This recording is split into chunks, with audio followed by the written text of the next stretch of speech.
viewers o sumusubaybay dito sa YouTube. Ako po si Pastor Ted Malangin ng Jesus Christ the Deliverer Full Gospel Church, senior pastor here in the Philippines, and we want to share to you the Word of God, and let us study now the Word of God today. I just want to read the book of the Gospel of St. Luke chapter 4 verse 18 and 19. The Spirit of the Lord is now upon me, because He hath anointed me to preach the gospel to the poor. He has sent me to proclaim freedom for the prisoners, and recovery of sight for the blind, and to release the oppressed, to proclaim the year of the Lord's favor. At purihin po ang Panginoon dito po sa Gospel of St. Luke chapter 4, ay kinuha po ni Jesucristo ang talatang ito sa Isaiah 61 verse 1. At si Jesus, ang kanya pong ministry ay to share the good news of the Lord, or preaching the gospel to human beings. And after He preached it, ay nagkaroon po ng demonstration ang tinatawag na healing and deliverance. Ang ministry po ng Jesus Christ the Deliverer Full Gospel Church ay healing and deliverance. At kayo po mga nanonood dito na mayroong sakit at may karamdaman, ay napatunayan namin sa aral po ng Biblia, ang sakit, ang karamdaman, ang opresyon ng diablo, ay ito po ay hindi kalooban ng Diyos sa iyo at sa lahat ng nanonood ngayon. Kaya ang ginagawa po namin ay yan ay pinapanalangin, kinakast out, sapagat sinabi ng Luke chapter 10 verse 19, Jesus gave us power to tread the serpents and the scorpions, and over all the power of the enemy, nothing shall by any means hurt us. At yan po yung power na pinagkaloob sa atin ng Panginoon bilang mananampalataya.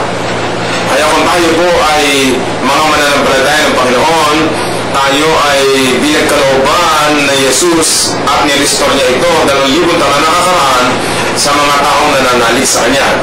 Kaya sinabi din po sa Mark 16, 17, 18, "In this sign shall follow them but that believe in my name, they shall cast out devils." Tayo po may karapan ng magpalayas ng demonyo. Ang cancer ay demonic spirits po yan. Kailangan yan po ay dapat palayasin sa ating katawan. Yan po ay mga squatter lang po yan sa ating katawan. Ang kalooban ng Diyos, ikaw ay may sakit, may karamdaman.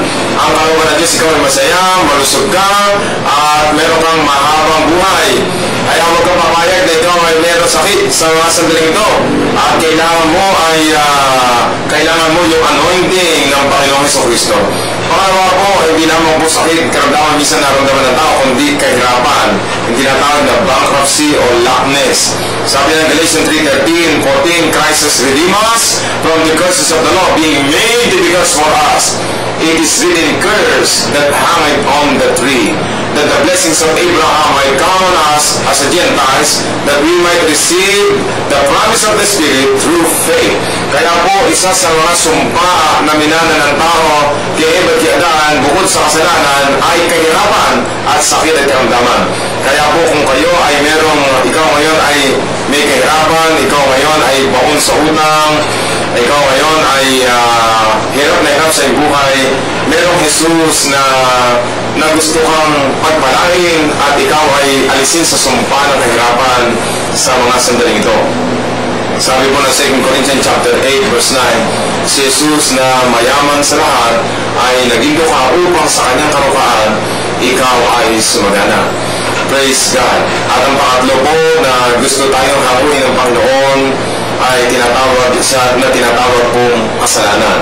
Kaya po lahat ng mga hindi pa tumatanggap sa Panginoon bilang siyang tagapagligtas at Panginoon ng kanyang buhay, sabi po ng Romans chapter 3 verse 23, "For all have sinned and come short of the glory of God." We need Savior sa buhay nating lahat. Kailangan natin ng tagapagligtas at siya lamang, sabi ni Jesus John 14 verse 6, "He is the only way, the truth and the life. No man comes to the Father except by Him.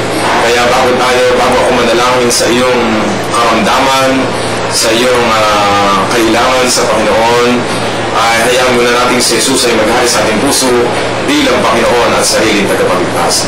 E di ba ikaw ay yumuhod kunti at sumunod ka sa maikling panalangin? Sabihin mo, Panginoon Jesus, tinatanggap kita bilang Panginoon at sariling tagapagligtas. Patawarin mo ako, alisin mo ang aking kasalanan, hugasan mo ako yung dugo na nabubo sa krus ng Kalbaryo. I surrender my life to you, Lord, in Jesus' name. Ako na lang po mananalangin sa lahat ng mga nagbukas ng YouTube na ito.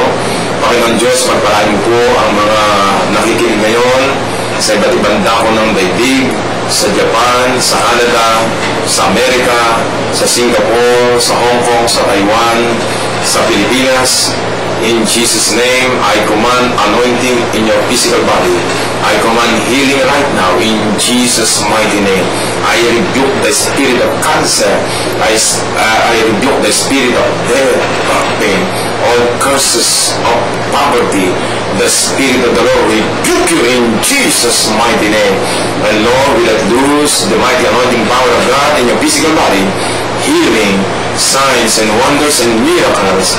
And Lord, command your angelic host to bring wealth and riches and blessings to those who are in needs today. In Jesus' mighty name. Receive your miracle right now. In Jesus' name. Amen. Bago po lahat, ako po si Pastor Ted Malangin. Kung gusto niyo po kami kontakin, ay tumawag po kayo sa 0917-460-4080 o kaya kayo po ay mag-email sa jcpb7777@yahoo.com or jcpb777@yahoo.com. God bless you po at pagpalain